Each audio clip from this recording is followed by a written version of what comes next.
Hello, everyone.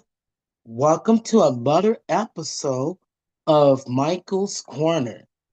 So tonight I will be interviewing Jake Taylor, and this is Taylor's first time being on my wrestling podcast. I can't wait to hear his story on how he got started in the wrestling business. Now, before I bring him on, you guys know the drill. You guys can follow me on social media. Facebook will be Michael's Corner. Twitter X will be at Michael Pam. And YouTube is Michael's Wrestling Channel. So, not Michael's Corner, Michael's Wrestling Channel on YouTube. So, and whatnot. So, um, let's not waste any time. I'm going to bring in Jake Taylor so we can have a conversation. So, give me one moment, you guys.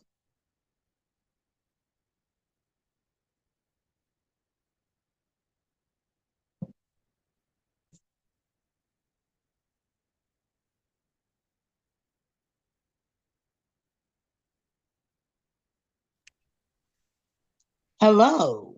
Hello there, Michael. How are you today? Good. How are you doing this evening? I'm doing well. I'm doing well.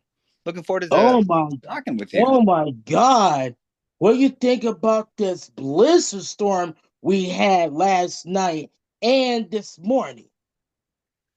Well, weather's going to be weather. You can't really ignore that, especially living in the Midwest, as I'm sure you know.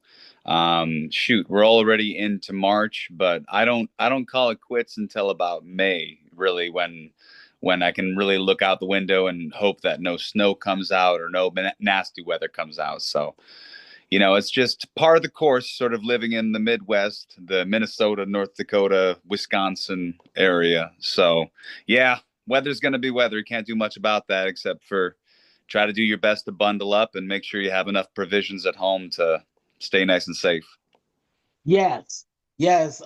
Like today, I was supposed to be at work today, but the snow was just too deep.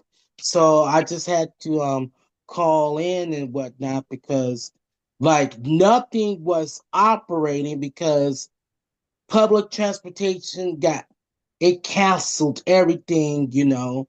this morning and whatnot, just to keep everyone safe because, you know, yeah. Absolutely. Better safe than sorry. Yeah, no, I'd rather you stay nice and safe and not, accidentally I don't know, get caught inside the storm or get caught by a bad driver or anything like that. So Hmm. better safe than sorry, 100%.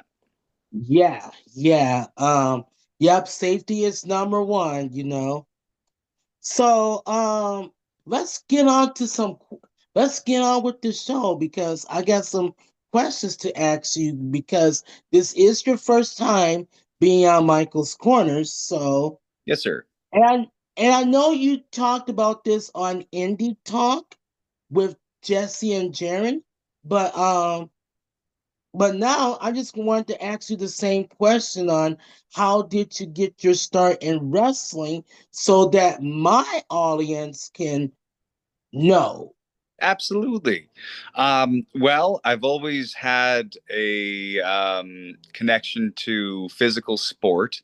I've trained in different martial arts, different fighting styles, different fighting competitions.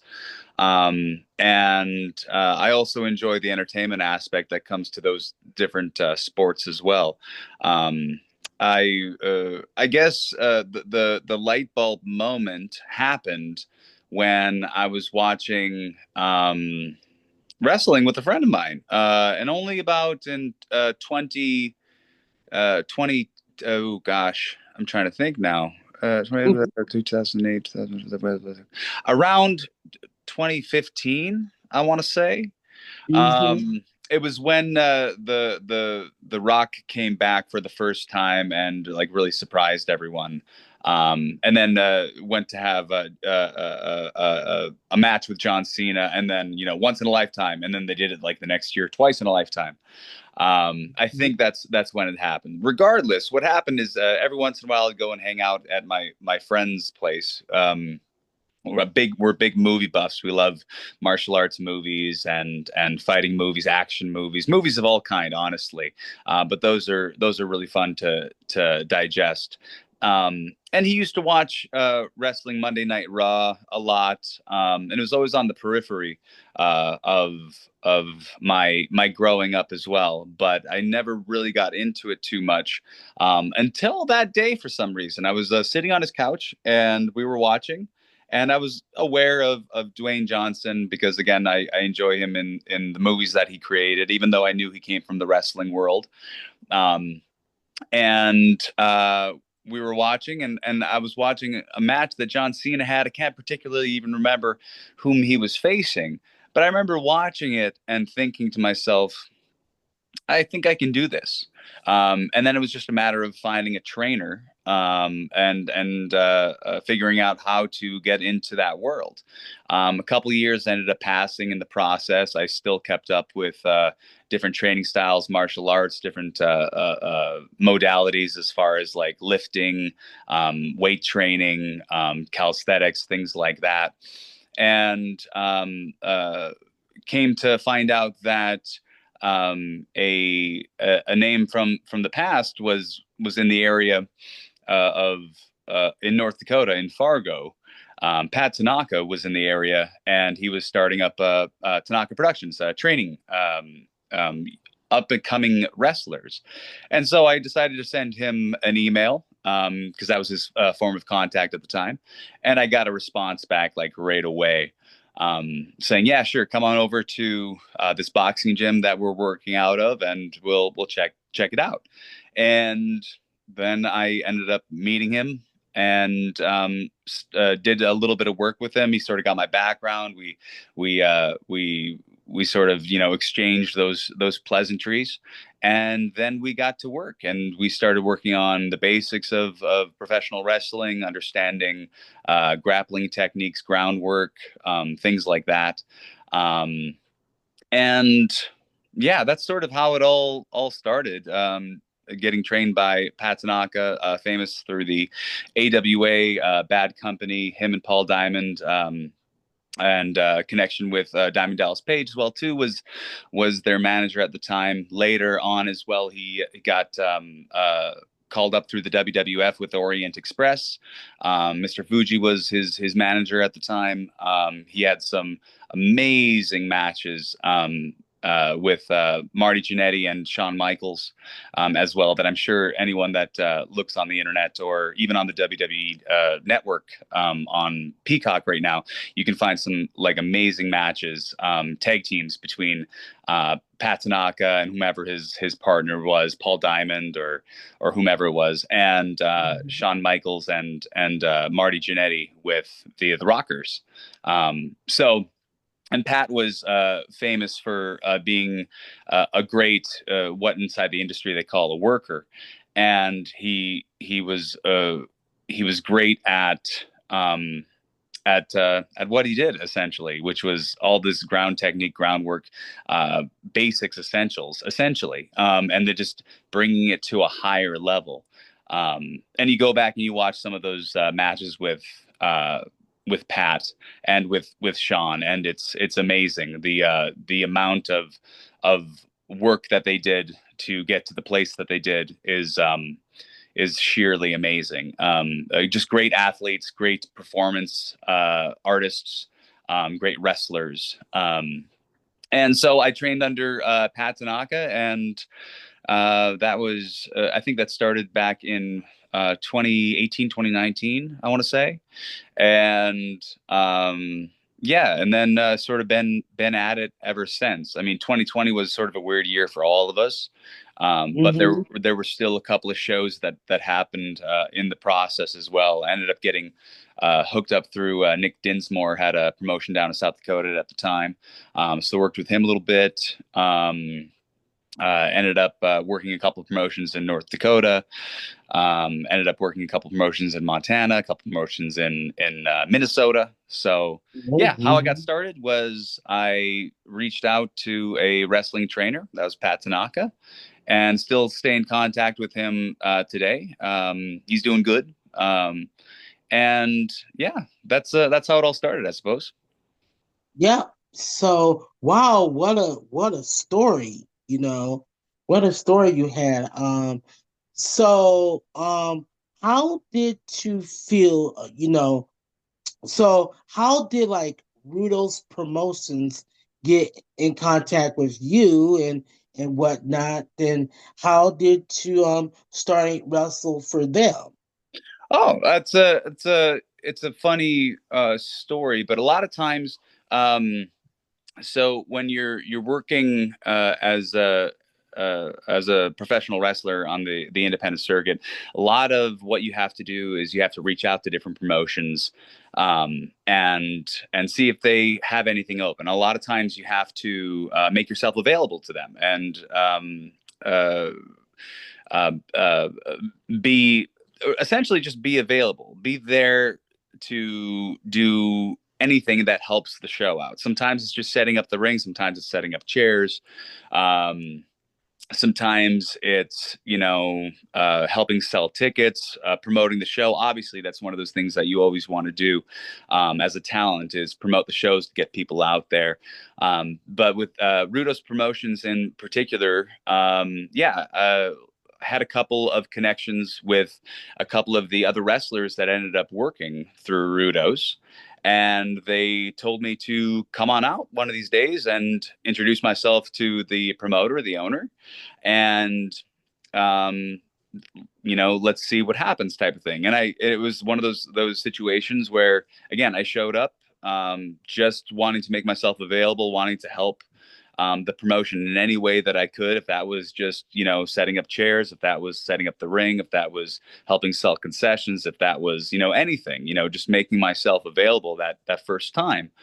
And I just happened to be fortunate enough that the promoter, the owner, ended up checking out some of my work that I made available online, and he offered me a spot for one of the opening bouts, one of the opening matches that evening, and I was able to show my ability in that moment. And that's a lot of time what you have to do working on the independent circuit, is make yourself available. And when you get the opportunity to show your stuff off, make sure that you do your best job. And then if you're worth your salt, if you do a good job, they'll have you back. So how did I get involved with Rudish Promotions? The other talents, the boys, the wrestlers, end up talking with each other and say, "Hey, you should bring this guy in," or "This guy's a good guy to work with." And that was like one of those situations. And then so uh, they gave they gave their tap on the back to Mm-hmm. me, and then I had to deliver. I had to show up, and I had to make sure that I delivered the best thing that I could, and very uh, lovingly and luckily, I've been working with Rudos Promotions ever since. They're a really great promotion to work through. It's a combination between American Pro and Lucha Libre. They focus on a lot of Lucha Libre, but they have a lot of American Pro as well too. And it's a fascinating. As well, if you work inside American Pro and then you go and do a lucha show, or you start learning lucha libre, it's a little bit different than American Pro, but there are a lot of similarities that go along with it too. And for a person who loves the challenge of learning different sports, learning different styles, I really enjoy working for them and really enjoy learning from them. And they've got a lot of great talent that comes up from Chicago, from AAA, CMLA. They work with a lot of great wrestlers, a lot of great luchadors from Hmm. years. There was a gentleman that we had, I forget his name right now, but it was a gentleman we had has been wrestling for 50 years. He was in his 70s, and you couldn't tell. He was amazing. He was just a fantastic lucha performer. Hmm. So yeah, that's how I sort of got involved with Rudos, and that's oftentimes how you get involved with a lot of different promotions. Short of, again, reaching out to different promotions, making yourself available, um, and always saying yes if you can. As long as your schedule allows. If you're a pro wrestler on the independent circuit, as long as your schedule allows, make sure you show up and make sure you make yourself available and make sure you do your best every time that you make it there. Yep. And like WWE Hall of Famer Trish Stratus used to say, preparedness meets opportunity. So when the opportunity comes knocking, it's either here's your offer, take it or leave it. Absolutely. Absolutely. So preparedness 100%. You don't want to be stuck in a situation that you're not prepared for. I think that's why a lot of professional wrestlers that do take this industry as seriously as they do know that they have to get their reps in, know that they have to go to the gym to work on their body, know that they have to work on their calisthenics, work on their in-ring work on their gear, their merchandise, this is their product. So, you want to make yourself available as much as you can, and you want to make your your instrument, which is yourself, as wanted as you possibly can. Mhm. And so the more the better opportunity you have in all those situations. So Trish Stratus, that's a great 100%. That is a fantastic way to look at it. Yeah, yeah. So I have yours truly. I've been to, Bruto's promotion shows on a few occasions and whatnot. And I've seen you, being paired up for your match and whatnot, and for the show and whatnot. So I have to ask, as a fan, um, what will your it's like every time I see you like on a poster, I always give you shit at Rudo's promotions. You Sure. can hear me saying, Channy, oh, you suck, or do this and do that. So, what is your first impression when you first saw me in the crowd at Well, Rudo's promotion? yeah, yeah. No, honestly, it was great because I could tell that you were really passionate about the art form. You're really passionate about cheering and booing for whomever's up there, and I love that, and we all love that. Honestly, it's one of those things that we feed off of. If you want to cheer for me, if you want to boo for me, or boo at me, either way, it's great to have that immediate feedback from the audience, from a person like yourself. I remember seeing you in Rudos promotion. Actually, the first time I remember seeing you, hearing you, I believe was at a now defunct promotion, APW in Wisconsin. Um, Yeah. and that was another situation where I made myself available. They ended up giving me a dark match before the show, and Hmm. went out there, showed off a little bit, did my best against another wrestler, Jason Draven, and I ended up throwing like a spinning back kick or a spinning knife foot or something like that. And I remember hearing you in the audience being like, "What was that?" And inside I was like, awesome, cool, got him to respond. But even Hmm. at Ruda's promotions, having you yell out whatever you like to yell out. You suck, or you can do better than that. Come on, what was that? All those things are welcome, right? It's that's part of the fun of it. That's part of the art form. That's part of Hmm. why pro wrestling is great, because you have a voice, and it's great that you use that. It helps us as wrestlers as well, because we want to work for you. We want to work for those Hmm. those boos and those cheers. So it's great to hear from you, Michael, whenever I hear you in the audience. Yeah. Yeah, and I say this once before, like in my previous episodes of Michael's Corner. It's like, just my mission is this: make wrestling more fun and exciting and entertaining to go to. So, like, when their families or their friends get together, go and have a good time, You don't have to obviously get drunk or do something stupid to have a great time.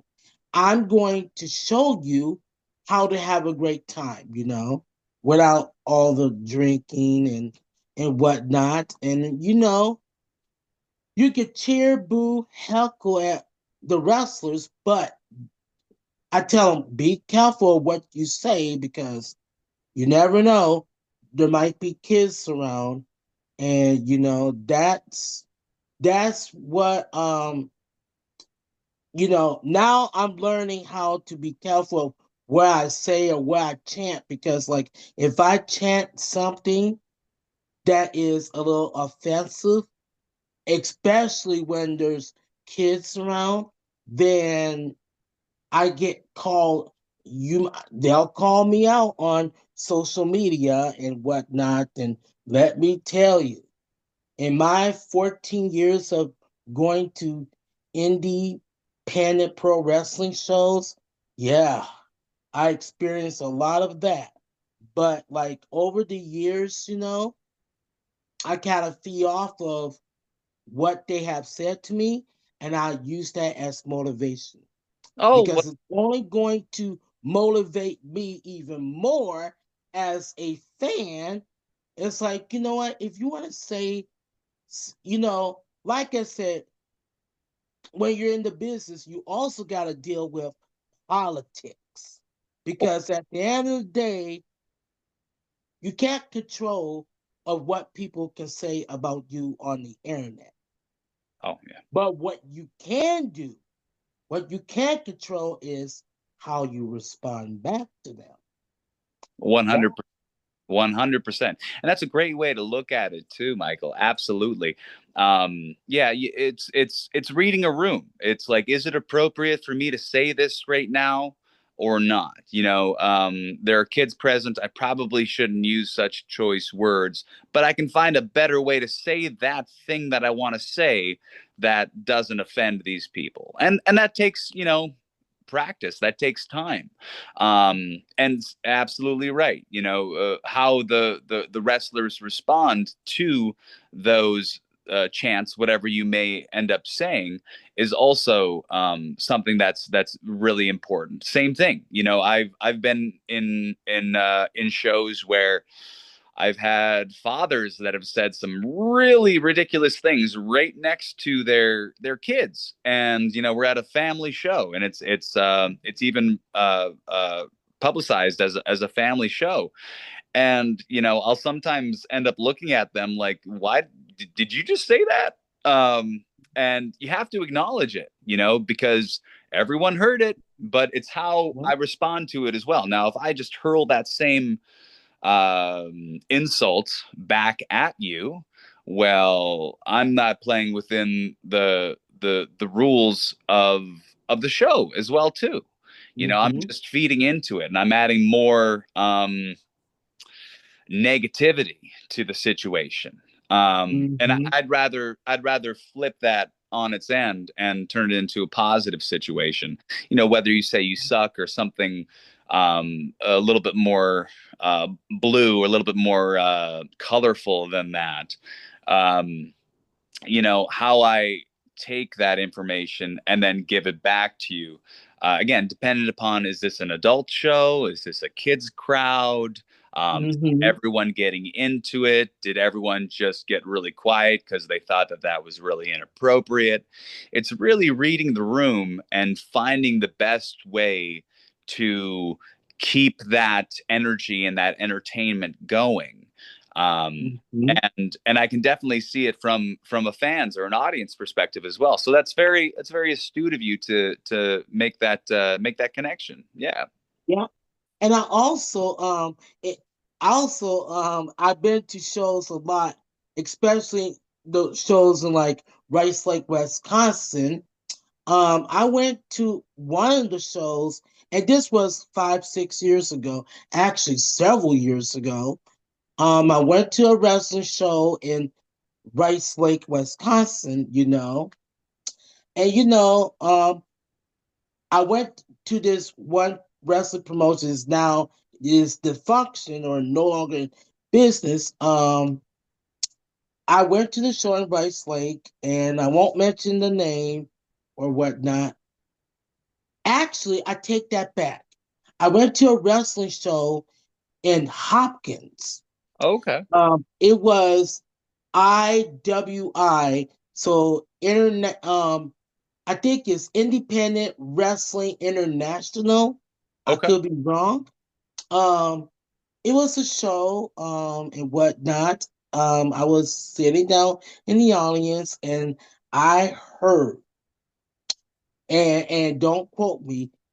Um, I heard this parents or father coaching their 4-year-old son to call this wrestler a fat bastard. Uh, Now, this is a 4-year-old now, a yeah. 5-year-old Yeah. coaching them to say, oh, this wrestler is a fat bastard. Yeah. And I said to myself, wow, Yeah. wow. I could have just said, wow. That was my exact reaction. Wow. I Yeah. have heard a lot of crap over the years. But wow, a 4, 5-year-old saying that? Wow. Yeah, no, I've been witness to similar situations like that too, and it is I have been caught in the middle of a show again after going back to that father, that I talked about before, saying what he did right next to his kid that was had to been 6, 7, maybe 8, and and uh, and I just straight up looked him like dead in the eye, like because I got, it was like a rumble or something like that, and I was out of the ring at that point. I didn't get thrown Mm-hmm. over the top, but I was thrown through like the ropes and ended up hitting the ground. And then the father ended up like screaming something very inappropriate at me. Oh. And I just got up and I just dead looked him in the eye, and I was like, that's not appropriate. And he turned into a child in like a single moment, especially because again, his kid that was again 6, 7, 8 was sitting right next to him. Uh, Mm-hmm. Again, that was an appropriate response to the situation that was going on, especially coming from a good guy as Mm-hmm. well. It's in those situations. I don't even know what like any of the bad guys would end up doing if they would acknowledge it at all. I always try to acknowledge anything like that that's going on, especially if it's very blatant, and it was very blatant. It was very out there. So yeah, it's one of those things where if you can address it in the most positive way possible, then address it. Mm-hmm. And it, yeah, it's unfortunate that that 4-year old that you talked about was Mm-hmm. subjected to that because they don't even know what they're saying. They're just saying Yeah. dad told them to say. And Yeah. that's why it's so very important in those really early developmental years to have as much positivity and let kids be kids and not sort of Mm-hmm. influence them in those ways because they don't need to be they don't need to be saying those words. So they don't even know what they're saying. Um, Yeah. so Yeah. I'm glad that you acknowledged that sort of in that way of saying, like, verbally, audibly saying "wow," because I hope that that father or whomever that was got a cue that that's not appropriate. Mhm. Even at a more if it's a mature show, I mean, there shouldn't be any kids there.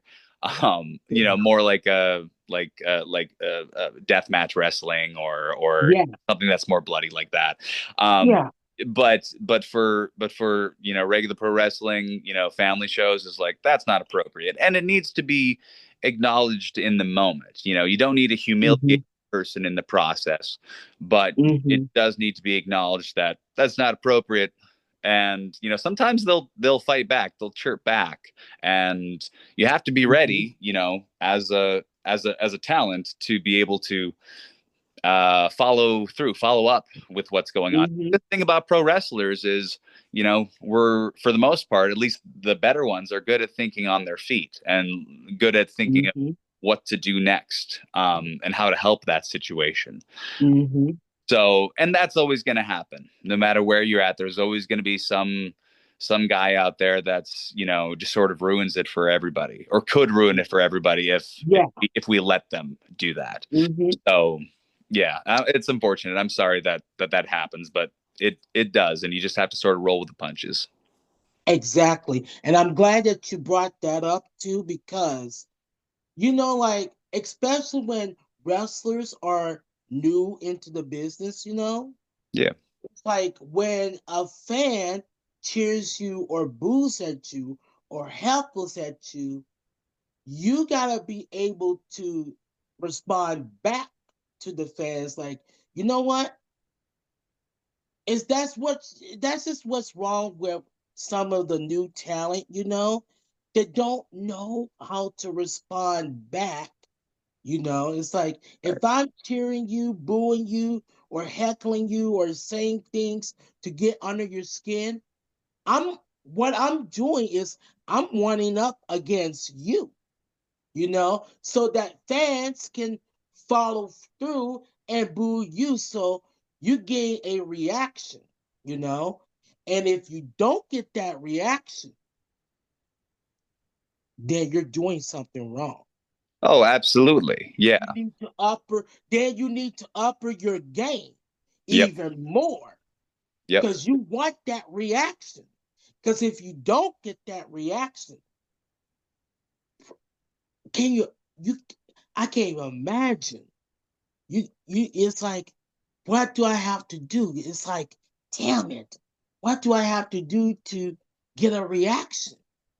Yeah, it's a tightrope and a fine line that we walk as pro wrestlers, as talents, because it's not only the match that you're trying to get going, um, and it's not only the physicality of it, it's not only the preparation prior to that as well, but it's understanding that there's a connection with the audience, and Mm-hmm. you need to respond. Honestly, I think that's usually one of the last things that, when people are first training and getting into pro wrestling, it's usually one of the last things that they get comfortable with, because they may be so uncomfortable inside the ring, just making sure that they're they're grappling in the correct way, and then they're performing their moves properly, and they're really focusing on the match is what they're doing, and they're focusing so hard on the match that they don't hear what's going on outside of them. I know I'm guilty of that too. That's because I just get so intensely involved within the match that it's weird. It's like it takes a lot for me to actually hear the audience. I don't really hear the audience. Sometimes I get done with a match or a show, and I talk to some of the people that are in the audience, and I'm like, how was my match? And there's like, didn't you hear all the people screaming? And it's like, No, I didn't. But the more you do that, and it's audibly it's a little bit different too because you're sort of in the center and you're a little bit higher than everyone else, and everyone's like sort of screaming, and the audio doesn't necessarily go up. Um, but the more you do it, the more you get comfortable with hearing the audience. And so you're not so tight about being so focused on what's going on in the match, and you get more engaged with the audience that's out there. And that's usually one of the last things that pro wrestlers that are training sort of get comfortable with. I think that's Mhm. because again they focus a little bit too much on what's going on inside of the ring, and they don't end up allowing what's going on outside of the ring to help influence what's going on inside of the ring.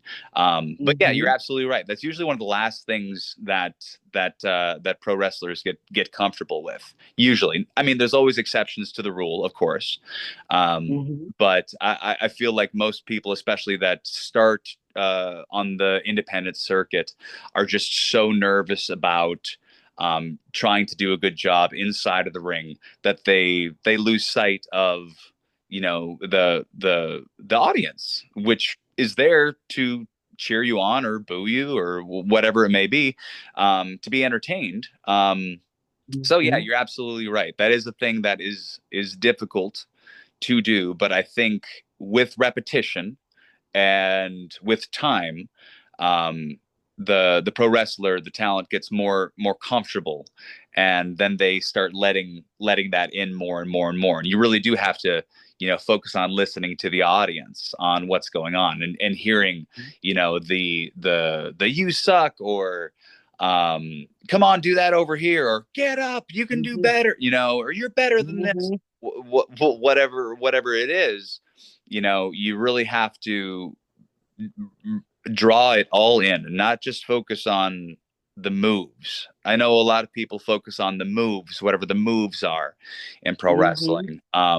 But you know, that's not really what it's about. It's about the human connection, Yeah. especially with the people who are watching yourselves, so the different fans.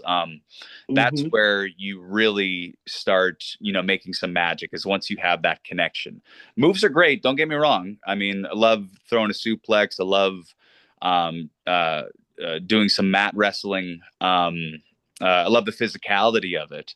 But Mhm. it gets even better when you have someone cheering for you, and or you have someone yelling at you to get up, because Mhm. that clothesline didn't look like it hurt, or whatever it is. Uh, Mhm. so yeah, you're absolutely right. It takes a little while for most of those pro wrestlers or who are first training, but as long as they get the reps in, and they keep training, and they keep doing shows, and they keep practicing, that gets easier and easier, and people are more engaged with the audience. Yeah. Yep.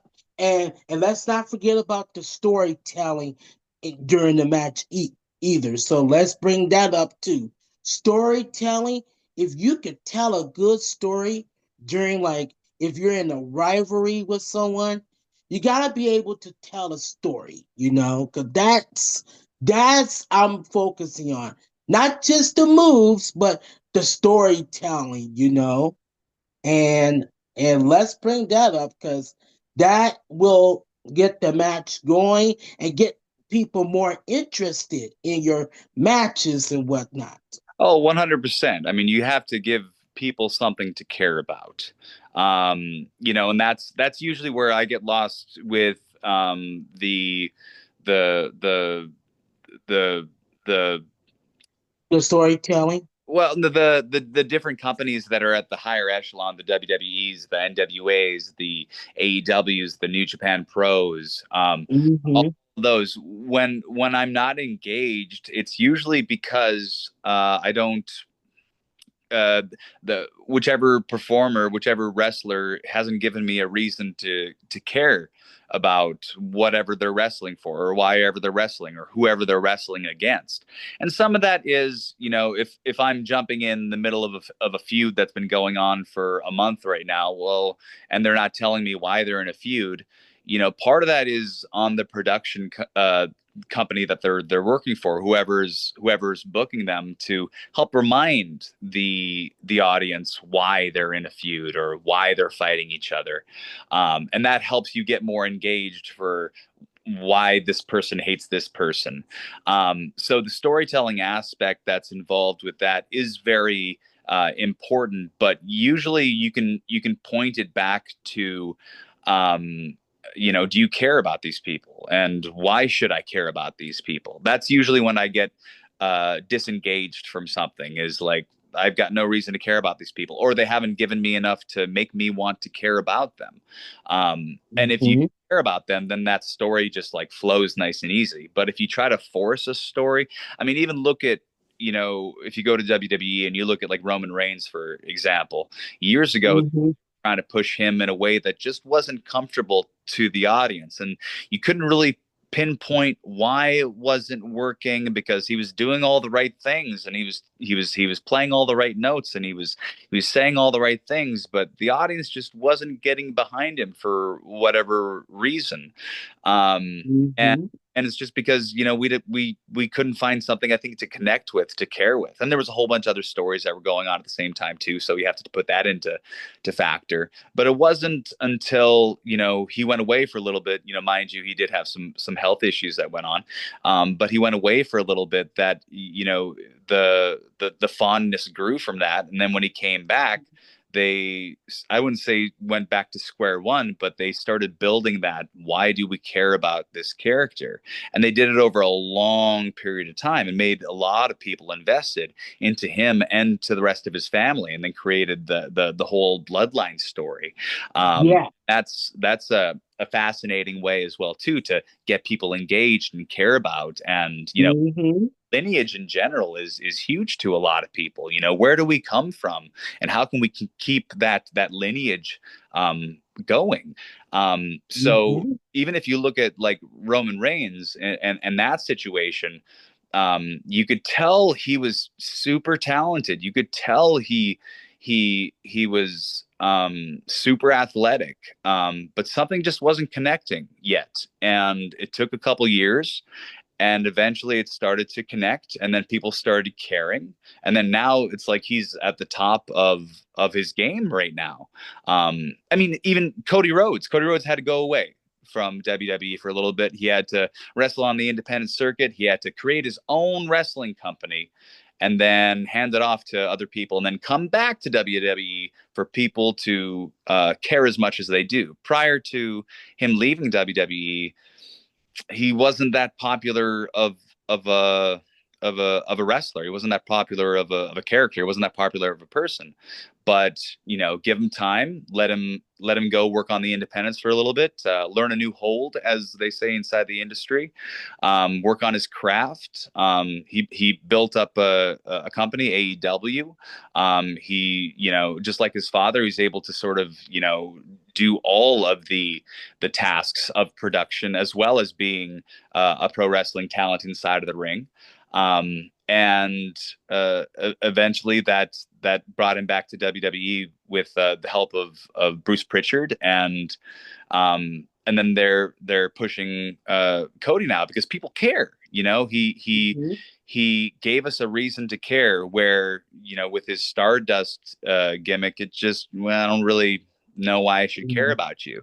Or even like after, when he was Cody Rhodes, Mhm. we didn't have like a solid reason to care, or at least in a grand scale to care. But Mhm. after he came back with the American Nightmare persona, and all the work that he did on the independents and AEW, he Mhm. really gave us a reason to care, and people were thrilled to see him back. And yeah, so there's another example. It's like, why didn't we care before? Go back and watch some of the stuff, because it's all available, Mhm. on Peacock or the WWE Network, wherever take that or ingest that media. You go back and Mhm. watch. It's not like he was a bad wrestler. He was a good wrestler. Um, Mhm. but we weren't quite connected to his story yet. But it came Yeah. around, so it just took a little bit of time. Yeah. Mhm. I want to bring this up because this is a hot topic, that's going on in the wrestling world right now, because John Cena just turned heel, and this is his first time since, if my memory serves correctly, since 2003. I think you're right. It's And been 22 years. Yeah. hmm what are your thoughts on the John Cena heel turn and whatnot? Um, I think, ooh, that's a good question, Michael. Um, I think we're sort of in the middle of what's all being revealed with that right now. Hmm. I'm intrigued to see with what the Rock, the final boss, is bringing forth as well. You know, as far as, okay, did he take Cena's soul and he was after Cody's now? You Hmm. know, and what all does that mean? Does that mean like he can do his bidding, whatever he wants him to do, and is it for that 17th title? You know, I think some of those things are still being revealed. And I'm enjoying the storytelling that they're coming out with. You know, I would have loved to have seen Cena make that turn like 10 years ago, Yeah. because we would have had more time with that.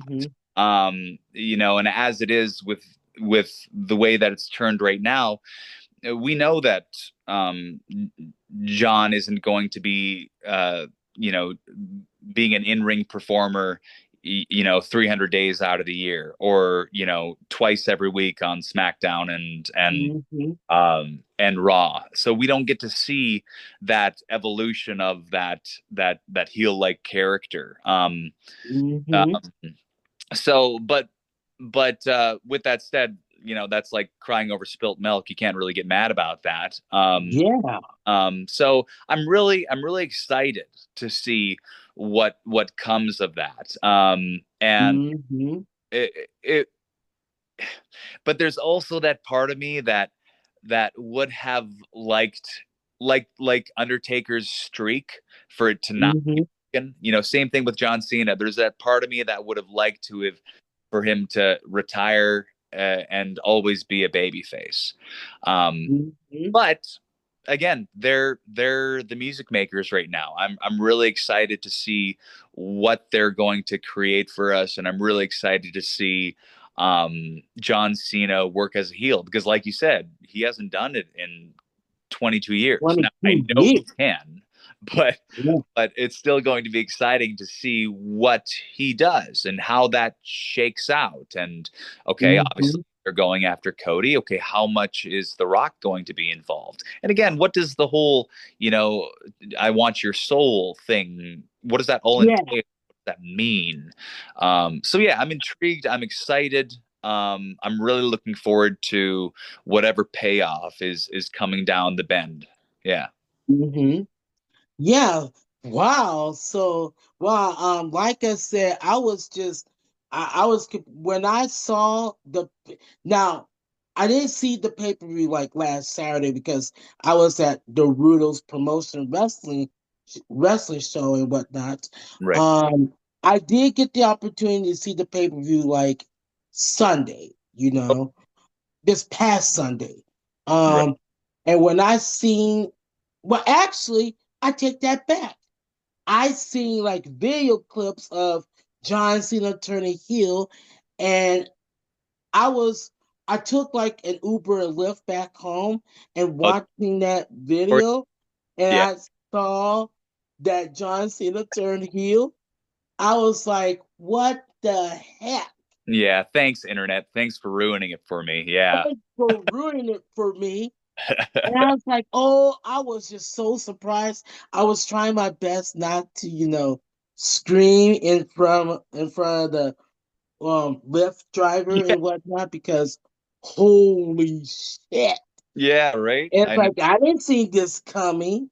Yeah. No, So I think I think most people didn't. And, you know, I think the confusion of was it the SmackDown before where The Rock was talking to Cody about, I don't want your title, I want your soul thing. Mhm. I think that confused a lot of people because they weren't quite sure what exactly that meant. And as well, you know, Rock is really blurring the lines between, um, I want your soul and whatnot. yeah, yeah, yeah. I still try to figure out why he keeps saying that. And I think it was to lead to at least this partial payoff of John Cena. Um, Cody won't sell his soul because he's still a young buck, right? He's still in the game. He's still pushing. He's still doing a great job Mhm. at what he's doing. John Cena's at the tail end of his in-ring career, and Yeah. he's turning into a big movie star. He's a great entertainer in different Mhm. medias as well. Really Mhm. enjoying all of his work that he's coming out with, and I think for his in ring career, and what's going on with current WWE TKO. Um, um, Endeavor. Endeavor, is they're really trying to blur those lines a little bit, but I think where it didn't make sense for Cody to give up his soul or turn, and by giving up his soul that means turning into a bad guy and working for The Rock. Um, Mhm. that well, here's this other character from our past that is at the very tail end, and he wants to get that 17th title, and he'll do it at Mhm. any in any way, shape, or form that he can do it. So while he couldn't Mhm. turn Cody, he was able to turn Cena. I don't know if that's what they're going with, but that's just sort of where my brain is filling it in right now. Mhm. And you want to talk about how surprising or shocking that is. Mhm.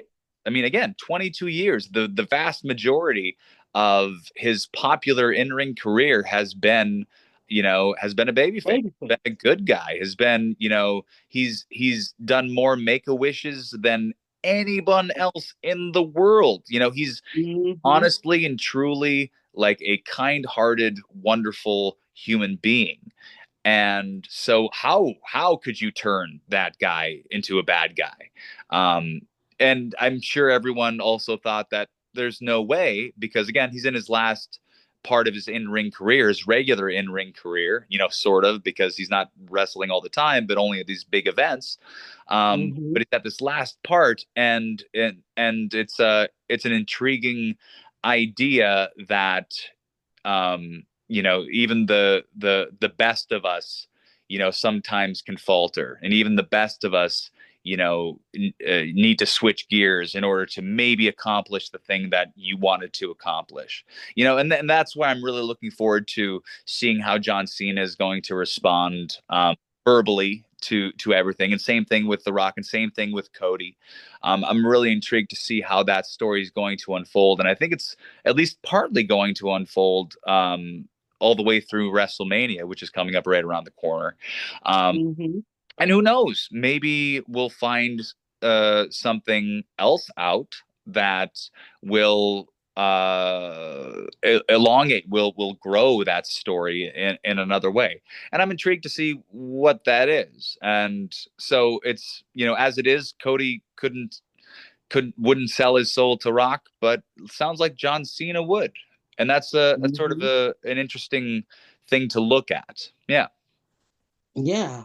Oh, wow. Yes, because yeah, this is like the hot topic, like everybody on the internet's talking about it.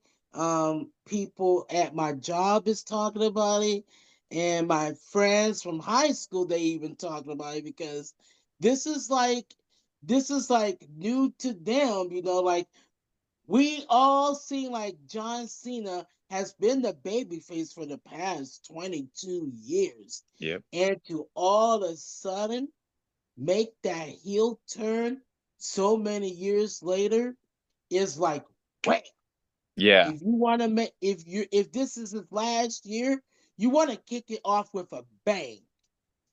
Because, like I said, if you don't kick it off with the bang, then you're not going to get that reaction like John Cena did.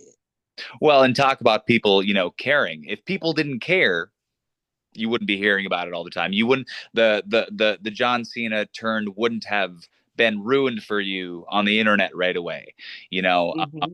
and same thing for me. I accidentally opened up my Facebook and I was like, "Oh no, I didn't Oh, get to see it." oh.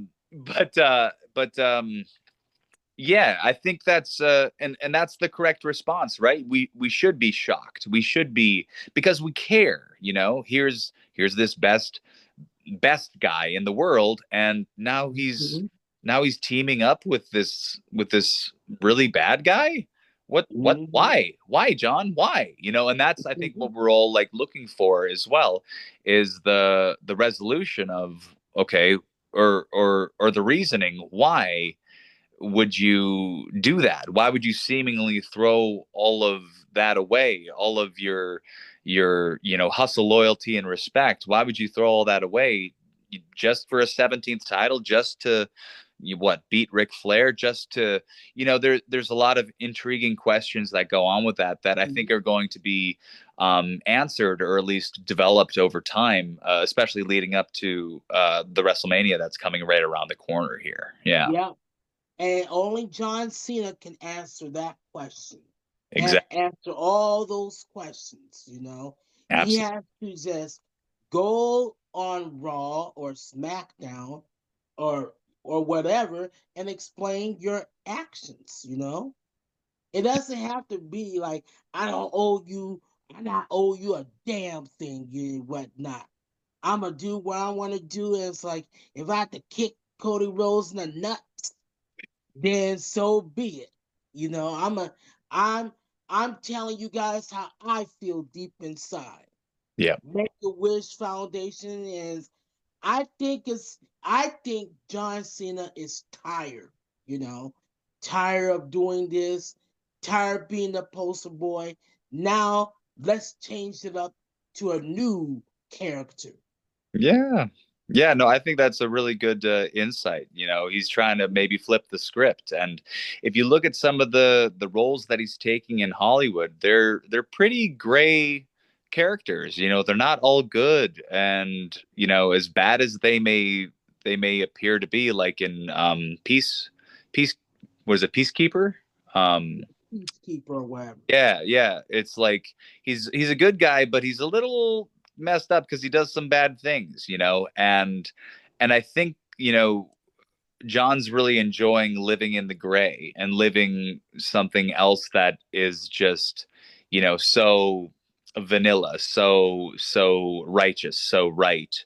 And I think he's enjoying living in the gray. He's enjoying those different Hollywood roles. He's enjoying bringing that different energy to his performances, to his wrestling as well. I mean, Yeah. as soon as he went in for that hug with Cody, and then he just saw his face drop, Yeah. it was like, And I just see his face, and when he's hugging Cody Rhodes and The Rock tells Cena, and you see that facial expression. Facial expression is everything. If 100%. you see that facial expression, you could tell shit's about to go down, and I'm going to shock everyone, Yep. everybody. Yeah. It's fun to look down in like the front rows and like see all the people. Yeah. I think I saw that too, and everybody was shocked. Yeah. And not Great. to mention, people in their live streams are just surprised and all shocked. But boy, Yeah, I don't think anyone had that on their bingo cards for the evening. I don't think anyone thought that was going to happen, which is like one of the best things as a storyteller, as a producer of wrestling shows. I think that's one of the best things that you can do, is to get everyone's expectation to go over here, and then you swerve them and bring them over here. And it's like, oh, hmm we're going over there. We were doing this. That's hmm really fun thing to see, and a fun thing to watch others enjoy, and seeing their reaction in the process. Yeah, that's hmm Yeah. Man, I gotta ask you this next question. Um, so if it was up to you, Jake, who would you like to face in the ring next if given the chance or opportunity? Who do you want to face next? Well, that's a really good question. I've got a couple of um, people who have been on my list as of recently. Very recently, we had our Wrestleversary in West Fargo, North Dakota, for Below Zero Wrestling, and Okay. in the process of that, Brandon Nitro was our Below Zero Wrestling champion, and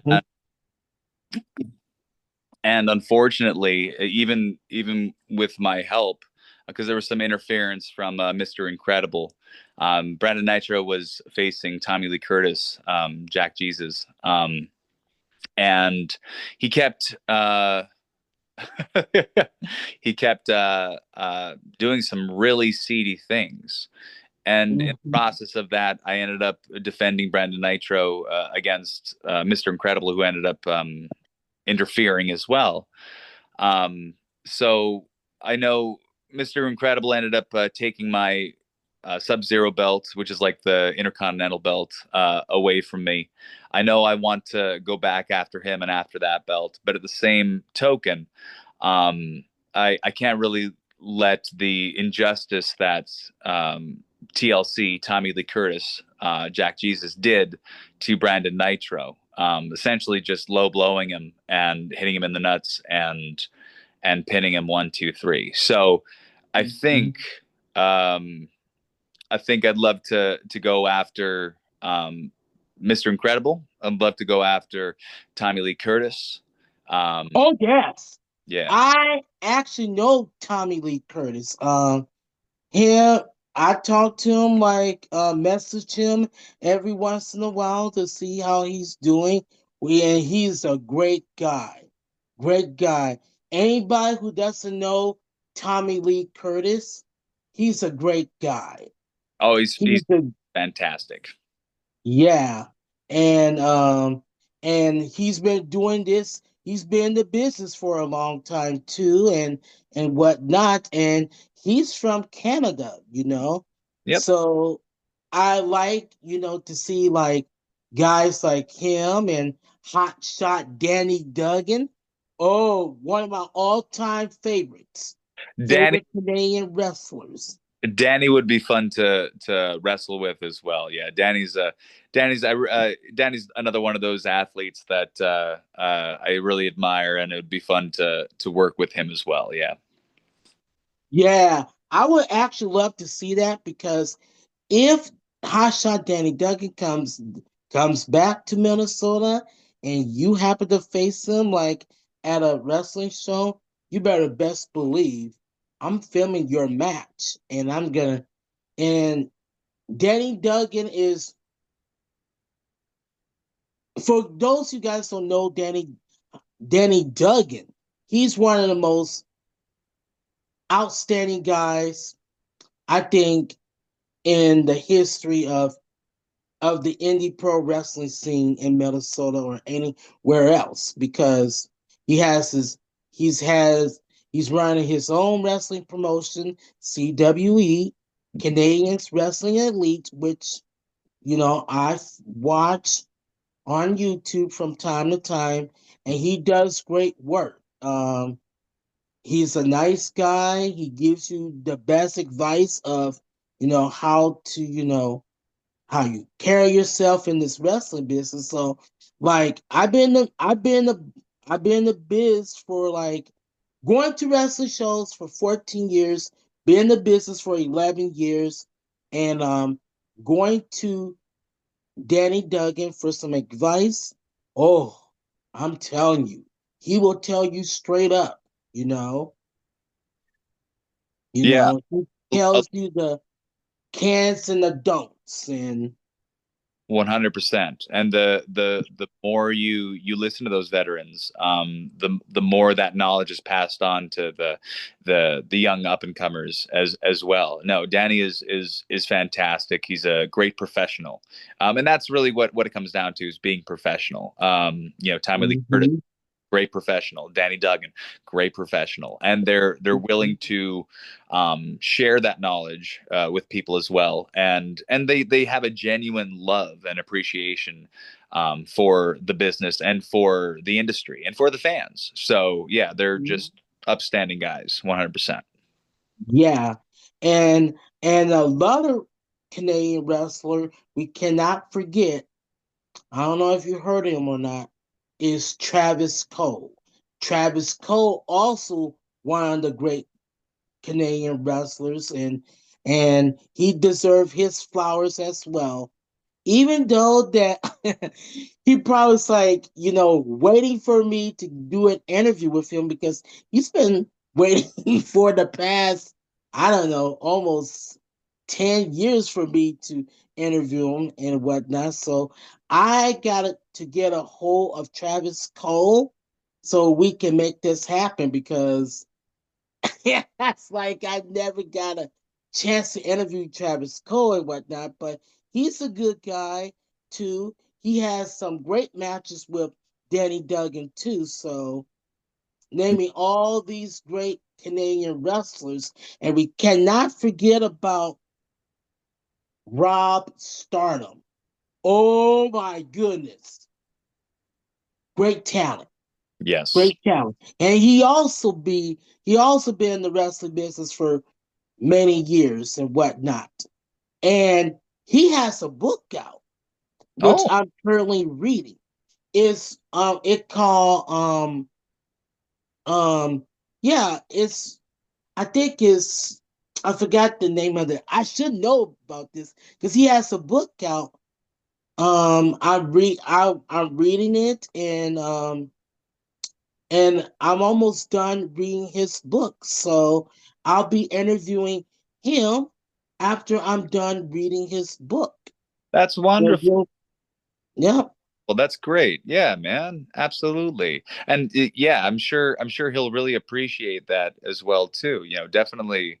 Definitely do that. Same thing with all those. I mean, there's a lot of amazing wrestlers that come out of Canada. So everyone that you end up saying is like, "Yep, they're good. Yep, they're good. Yep, they're." And again, professionals all the way across the board. Great guys. hmm Yeah, and it's like when I was reading Ron Stalin's book and whatnot, he put some things he said some things in his chapters like that kind of surprised me and surprised me and hit a nerve with me a little bit because I am glad that he brought this up because you know he brought this up where like where he won the title for this one promotion and then all of a sudden the promoter tells him, "Oh, if you win my title, you can't wrestle anywhere else." And I have actually mentioned this in my previous episode of Michael's Corner when I was interviewing Storm Thomas, where he explained the difference between an independent pro wrestling contract and a WWE contract. I got that short video clip that you can watch. Be sure to watch that on my YouTube channel, or I can send you the hard copy of that because Storm Thomas gives you the full rundown of the differences between independent pro wrestling contract and a WWE contract. And so, 100%. Yeah, no, yeah. it's on the independence for sure. It's not um how do I best say um you shouldn't, yeah, and I'm sure he says this in his book as well too. You shouldn't feel limited by just working for one promotion, even if, Mhm. or especially if you win their their most coveted title, whether that's their heavyweight title or whatever it is. If anything, you know, you should use that as a promotion at other promotions that shows that you're a champion for other promotions. And I think that a lot of promotions, the promotions out there um, that allow you to highlight your winnings in different promotions help everyone out. It helps the promotion that you came from. It helps the promotion that you're in. It helps everyone out. So I don't honestly see why some promotions don't allow you to wrestle for other promotions if you have their main title. It raises all boats. It helps everyone to know that you're a champion, especially if you're a champion for this company or for this company. Mm-hmm. And you know, as long as you as the talent, as the professional wrestler, are professional, and you be very honest with that promotion about your wrestling dates, and you Mm-hmm. don't, like, you know, go and wrestle for someone else when you promised to wrestle for whomever. And a lot of times when you're the title holder, that means you have a guaranteed spot. That means you have a guaranteed spot to wrestle, to defend that title. Um, and you that shouldn't mean that you can't wrestle for anyone else. Um, Mm-hmm. because, you know, and for WWE or those larger promotions like that, I mean, contractually, yeah. Again, they can go back and watch your clip, sort of explaining that as well too. But contractually, they take care of you monetarily speaking. You get paid nicely for working for Mm-hmm. WWE, and on the Yeah. independents, unfortunately, most promotions don't have the finances to be able to uh, hold just you to be Mm-hmm. their main guy. And Mm-hmm. it's unfair to any talent that can't get work anywhere else, that can't get Mm-hmm. promotion anywhere else, because there aren't, like, I'd love to know about an independent promotion that can pay me for the entire year to go and wrestle for them, because Mm-hmm. there aren't any, or there Yeah. are very, very few. So Yeah. as independent wrestlers, you know, we have to work for multiple promotions. We have to pay Mm-hmm. bills. Yeah. All of us have most of us have jobs, and those that don't, you know, we're wrestling Mm-hmm. every, you know, 3, 4, 5 times a week, and we're going all over the country, all over the world, and doing that.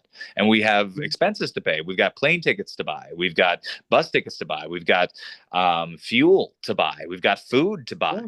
And then we got to do all that and train and lift weights. And, you know, Mm-hmm. it's a lifestyle, and it's a difficult lifestyle. And to only have one promotion say you can't go work for this other promotion, pay me to Mm-hmm. not work for that other promotion then. And if you can't pay me, then you can't really do that. You can't really say that. I'm not contractually Exactly. obligated to that. Yeah, yeah. Yeah. 100%. Exactly my point.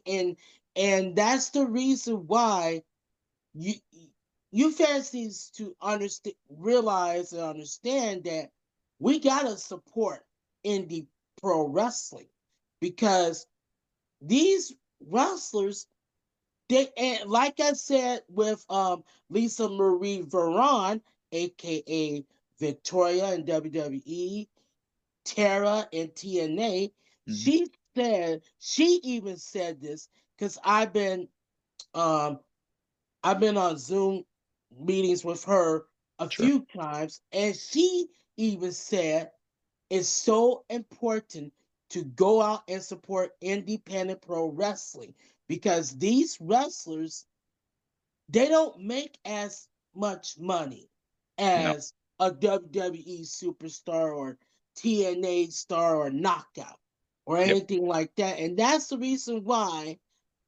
I save my hard earned money to support these promotions and support the wrestlers, because I love independent pro wrestling. I use that as an escape. Absolutely. because during the week I'm working. I have a shoot job or a real job or shoot job.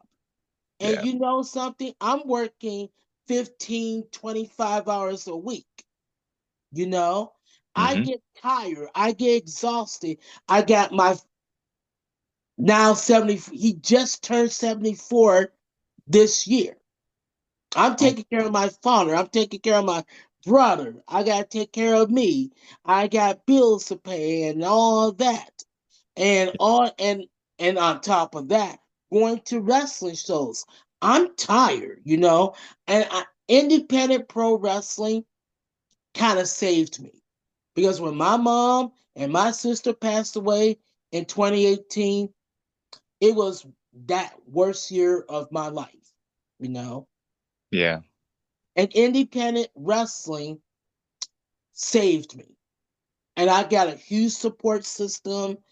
Everybody reached out to me and that's that support, you know. That's the support system, not just for like, you know, my friends in general, but the wrestling community, you know. And that's the word right there it is a community. It is a family. And you're absolutely right. You know, we do support one another on multiple levels, and we enjoy seeing the same faces out in the audience, like yourself, Michael.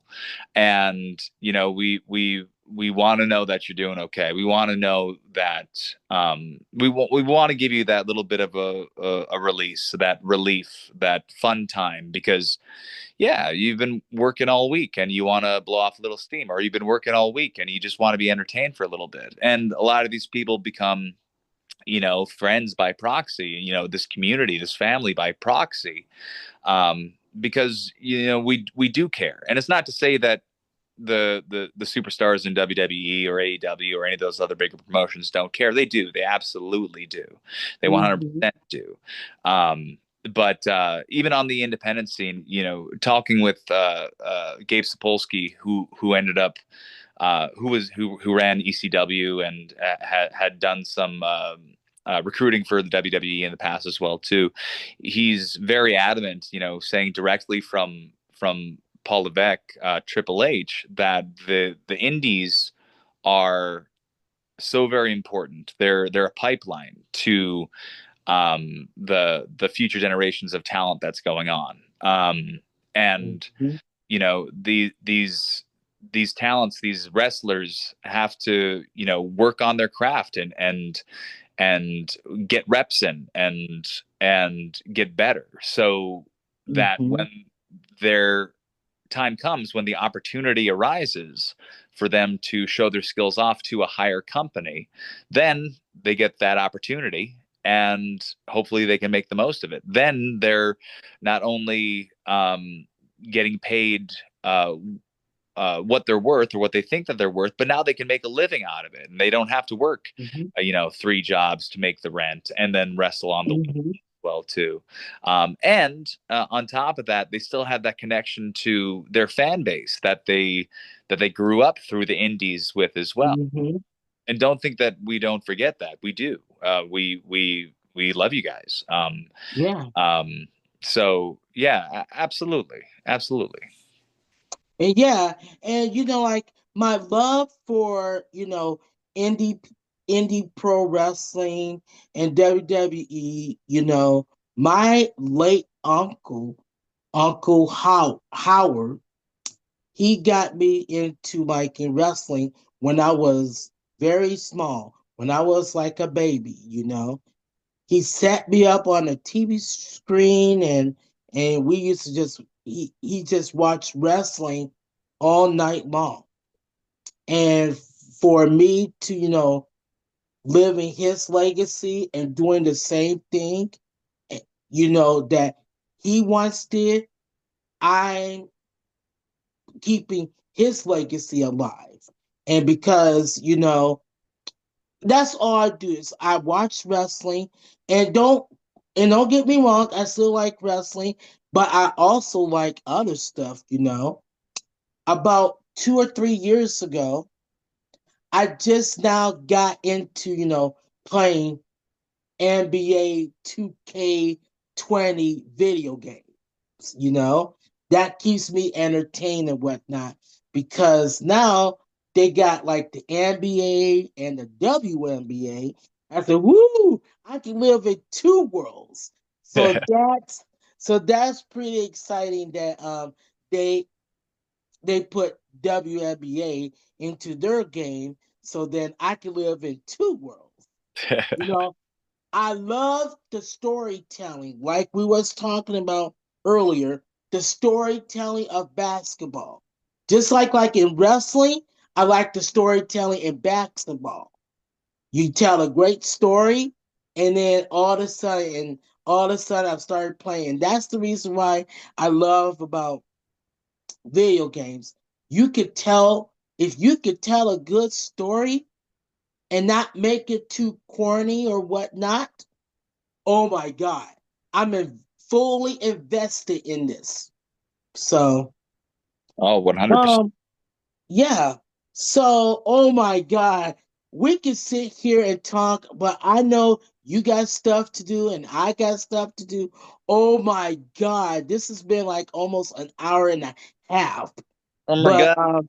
I just want to thank you for taking your time to do this do this interview with me, you know, because like I said, I've been doing this since May of 2013, interviewing wrestlers, doing all of this, and every time they come on to my wrestling podcast, Michael's Corner, they always have a great time, and they're always looking forward to me bringing them back on and whatnot because I want to end this on a high note. Yes. What are some of the things are you grateful for? Because I'm going by what Chris Van Leek used to say. So now I'm going to say this to you. What are the three most things that you are grateful for? Grateful for. Yeah, yeah. That's a great question. And thank you for having me on Michael's Corner, Michael. It's been a really fun time. Yeah, I can't wait to come back again. But Yeah. things that three things. Um, I am grateful for my health and my family. Um, and I know I don't mean it to be a cop out, but my support system, my anyone Mhm. that takes any time out of their day to be invested in me, whatever that may be. Like I said, because I've I've been a competition fighter, martial artist. I've worked in film and in theater.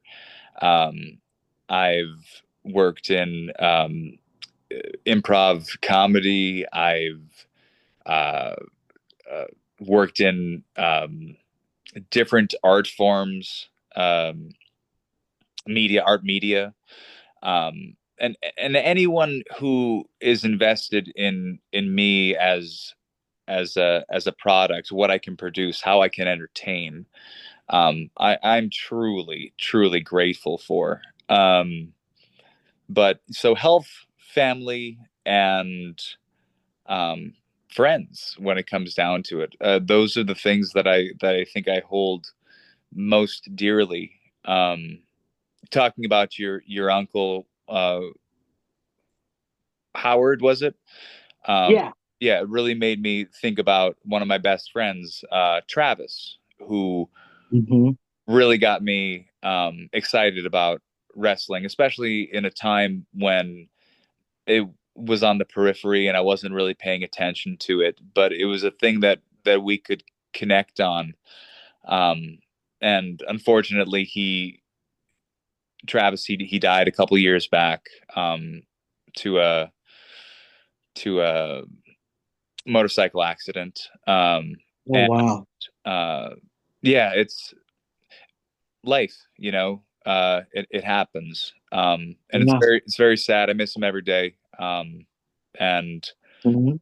and I still think about him. I still talk with him. I still think about wrestling, how Travis would think how I'm doing in pro wrestling. Mhm. That's another thing that we would connect on. And so, yeah, when it comes down to it, I'm really thankful for the relationships that I have, my friends, my family, my loved ones, and my health for as long as Mhm. I have it. I'm going to use it to create and to entertain and to try to put positivity and happiness into the world as much as I can.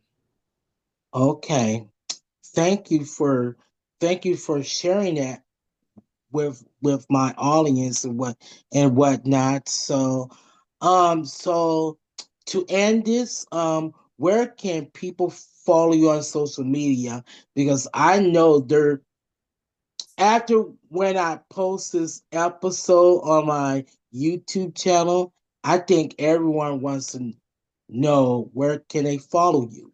I appreciate that, Michael. Yeah, you can find me on Facebook, Jake Taylor, or Berserker Beast Jake Taylor. I know it sounds weird. It's like, wait, what? Yeah, just type in Berserker Beast Jake Taylor, and then my Facebook page will pop on up. I'm also on Instagram as well. You can connect me through Facebook as well, or look under Berserker Beast Jake Taylor. Hmm. Yeah, I'm really looking forward to anyone that wants to follow my journey, anyone that wants to see me kick some butt, anyone that wants to see me entertain. And Hmm. yes, please come and join the other beard addicts out there. And I'm looking forward to this next year that's coming. We got some great stuff coming down the pike with Below Zero Wrestling BZW, with Rudos Promotion in Minnesota, with a couple other promotions that are coming down the way as well. So please follow me, Jake Taylor, Berserker Beast, and Hmm. I look forward to seeing all of you all on the Independence. All right. Well, Jake, thank you for doing this with me once again. And I gotta bring you back on here. I'm gonna bring you back on here pretty soon, Please. when after you wrestle a few matches and whatnot, and if you got something coming up, and if you want to come on Michael's Corner and tell everyone, just shoot me a message, and I will set it all up for you. I would love that very much, Michael. Thank you so much. Thank you to all the fans out there. Please go out and take in a live pro wrestling show. It will change your life, just like it's changed Michael's, just like it's changed mine. Thank you so much. Hmm. It's been a great time. Yep. You guys have a great night, and I'll see you guys in the next episode. See you soon. Yep. Peace. Os.